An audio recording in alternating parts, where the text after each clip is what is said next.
Hello everyone, কেমন আছো তোমরা সবাই? আশা করি ভালো আছো।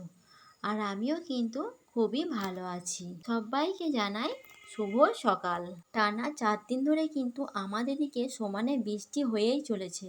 কে সকালে কিন্তু আকাশটা বেশ পরিষ্কার, তাই তাড়াতাড়ি কিন্তু কাজগুলো সব সেরে নিতে হবে। যেহেতু বর্ষার মেঘ, বলা যায় না কখন আবার বৃষ্টি শুরু হয়। আর এই বৃষ্টির কারণে কিন্তু 4 দিন বাইরের কোনো কাজ করতেই পারিনি। ঘরের যতটুকু কাজ সেটুকুই করেছি। তাই ভাবলাম আজকে দেরি না করে তাড়াতাড়ি করে কিন্তু সব কাজগুলো সেরে নেব। তাই ঘুম থেকে উঠে হাত মুখ দিয়ে সবার আগে চলে গেলাম বিছানাটা ভালো করে গুছিয়ে রাখতে। আর বিছানা দেখবে যদি পরিষ্কার গোছানো না থাকে না, কোনো কাজ করতে কিন্তু একদমই ভালো লাগে না। পরিষ্কার গোছানো বিছানা থাকলে মনে হয় যেন সব কাজ হয়েই গেল। এরকম কার কার মনে হয় জানি না, আমার কিন্তু খুবই মনে হয়। আমার শাশুড়িমা যেহেতু ঘুম থেকে উঠে সবার আগে গরম জলটাই খায়, তাই সবার আগে চলে গেলাম রান্নাঘরে গরম জল করতে। গরম জল খাওয়া কিন্তু সবারই পক্ষে খুবই ভালো। আমার কিন্তু খেতে একদমই ভালো লাগে না, কেমন জানি অন্যরকম একটা স্বাদ লাগে। আর আমার কিন্তু সকালটা শুরু হয় এরকম গ্যাসের ওষুধ খাওয়া থেকে। আমার বেশ কয়েকদিন ধরে কিন্তু খুবই পরিমাণে গ্যাস হচ্ছে, তাই ডাক্তার দেখাতে গিয়েছিলাম। ডাক্তারে কিন্তু সকালে একটা করে প্রত্যেক দিন গ্যাসের ওষুধ খেতে বলেছে, তাই সবার আগে কিন্তু গ্যাসের ওষুধটাই আমি খেয়ে নিলাম। আর সকালে যেহেতু মুড়ি খাবার তরকারিতে কুমড়ো করা হবে, তাই সবার আগে কুমড়োটাই কেটে নিলাম। দুপুরে রান্না বান্না সব কিন্তু আমার শাশুড়িমাই করে, শুধু সকালে মুড়ি খাবার যে তরকারিটা হয় সেটা কিন্তু আমাকেই করতে হয়। তাই কুমড়োটা কিন্তু এখানে আমি ধুয়ে নিলাম। কুমড়োর তরকারি দিয়ে কিন্তু মুড়ি খেতে বেশ ভালো লাগে।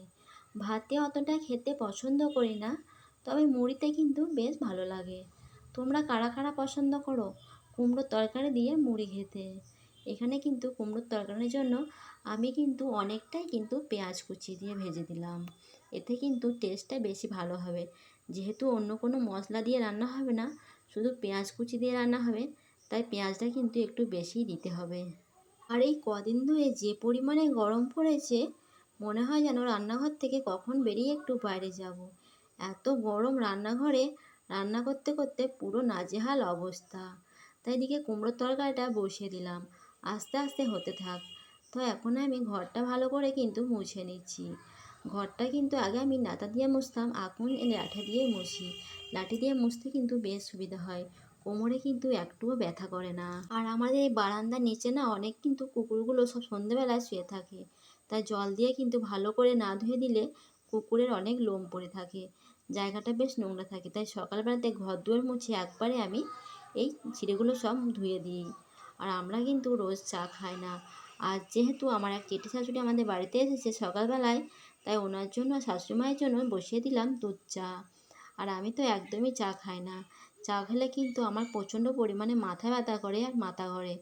আগে কিন্তু খুবই চা খেতাম, আর গ্যাস হওয়ার পর থেকে একদমই কিন্তু এখন আমি চা খাই না। তাই শাশুড়ি মা আর জেঠি শাশুড়ির জন্য দুজনের জন্য চাটা এখানে আমি বানিয়ে নিলাম।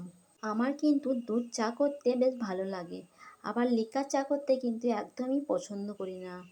কি জানি কেন এরকম হয় আমার সাথে। আর সকালবেলায় কিন্তু কলপাড়ে আমাদের প্রচণ্ড পরিমাণে মশা থাকে, যেহেতু আমাদের বাড়ির পাশেই কিন্তু অনেক জঙ্গল। আর মাছটা কিন্তু আমি বাছি না, প্রত্যেক দিনই আমার শাশুড়ি মাই বাছে। আজকে যেহেতু জেঠু শাশুড়ির সাথে বসে চা খাচ্ছে, তাই ভাবলাম আমি সকালের মাছটা এখানে বেছে ফেলি। এখানে কিন্তু ভালো করে মাছটা বেছে আঁশটা তুলে নিলাম। আর মাছ ভাজার পর দেখবে কলতলায় কিন্তু প্রচণ্ড পরিমাণে আঁশ পড়ে থাকে, তাই ভালো করে পরিষ্কার করে ধুয়ে নিলাম। টানা বৃষ্টি হওয়ার কারণে আজ যেহেতু রোদ বেড়েছে, তাই সোজা চলে গেলাম ছাদে ছাদটা পরিষ্কার করতে। আর আমাদের বাড়ির পাশে ওই যে দেখতে পাচ্ছ একটা আমড়া গাছ আছে, ওই আমড়া গাছের পাতা কিন্তু সব আমাদের ছাদে পড়ে। আমাদেরই যেহেতু আমড়া গাছ, তাই ছাদটা কিন্তু খুবই নোংরা থাকে, তাই মাঝে মাঝেই কিন্তু ছাদটা পরিষ্কার করতে হয়। আর টানা বৃষ্টি হওয়ার কারণে বেশ কয়েকদিন ছাদে উঠতে পারেনি, ও ছাদটা পরিষ্কার করা হয়নি, তাই প্রচণ্ড পাতা পড়ে আছে। আর পাতাগুলো সব ভালো করে ঝিঁটিয়ে এই যে সব ফেলে দিলাম। কাদের কাদের ছাদে এত নোংরা থাকে জানিও তো।